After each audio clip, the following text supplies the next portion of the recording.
Childhood memories and simple things. Whenever I close my eyes, I can still see the winter evenings of long ago.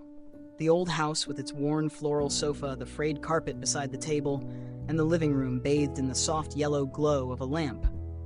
But what made the space truly come alive was the black and white TV sitting on the wooden shelf. That tiny screen, barely 20 inches, was a window to the entire world for us. The TV didn't always work perfectly. Sometimes the picture flickered and warped, the sound buzzing as if it had a story of its own. Yet those very imperfections made it feel familiar and dear. I remember how, whenever the family gathered around it, the worries of the day seemed to fade away. My parents sat on the couch, eyes fixed on the screen, smiling or quietly murmuring comments.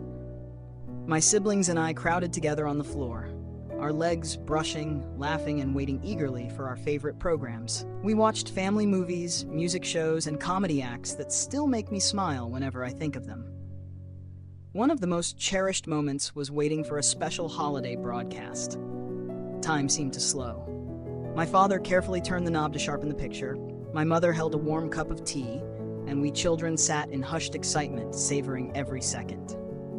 The background music from the TV, fuzzy but sweet, blended with the family's laughter, creating a warmth I can still feel today. But it wasn't just the TV that shaped those memories. The rotary phone, a green one sitting on a small table near the door, was the heart of our connections.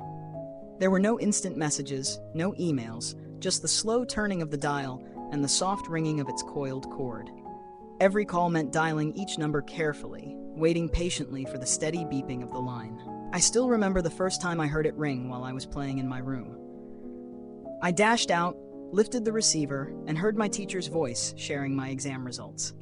My heart raced, nervous but excited. Phone calls back then weren't just about exchanging information, they were about connection, about hearing familiar voices from afar, about conversations that stretched into minutes or hours. Every word, every laugh, every pause carried meaning. And then there were the letters. Handwritten letters, something nearly forgotten by younger generations today, were once our way of sharing thoughts, joys, and even silent sorrows. I can still picture the neat white envelopes, carefully sealed, filled with words that carried emotion. Receiving a letter was a ceremony. Sitting down, slowly opening the flap, inhaling the faint scent of paper, and reading each line with care. One letter I still remember came from my best friend at school.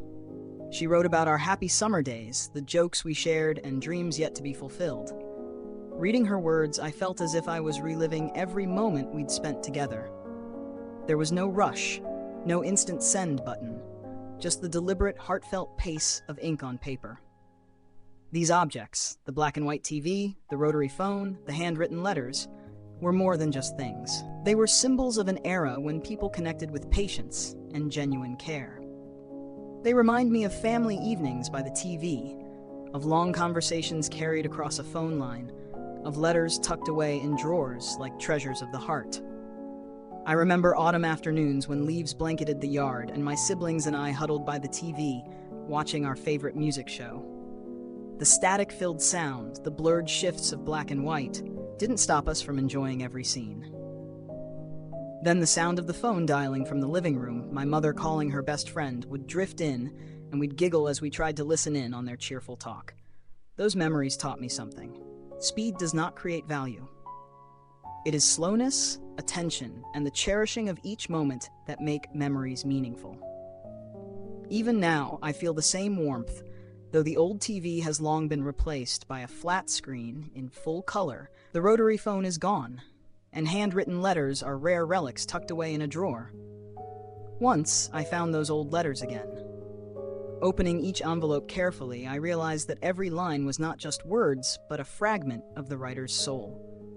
I touched the old TV in the corner, turned the dial, and listened to the familiar static, as if it still whispered stories of the past. The rotary phone remained too, no longer used, but every metallic click of the dial reminded me of the patience and depth of those long conversations. Today, we live in a fast, convenient world of high-definition TVs, smartphones, instant messaging, and social media.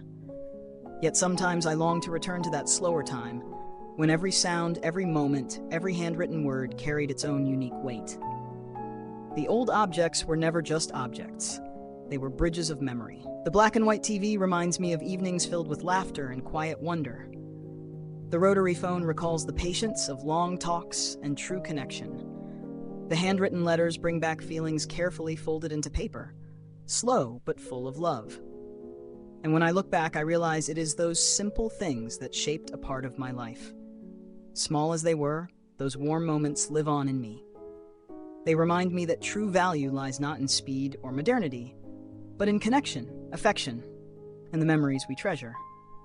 The black and white TV, the rotary phone, and the handwritten letters, three ordinary things, held an entire world inside them. A world where people truly listened, truly shared, and truly loved. And no matter how much time passes, those memories remain like a gentle flame, lighting today's life, and reminding me of the beauty of simple things that never fade.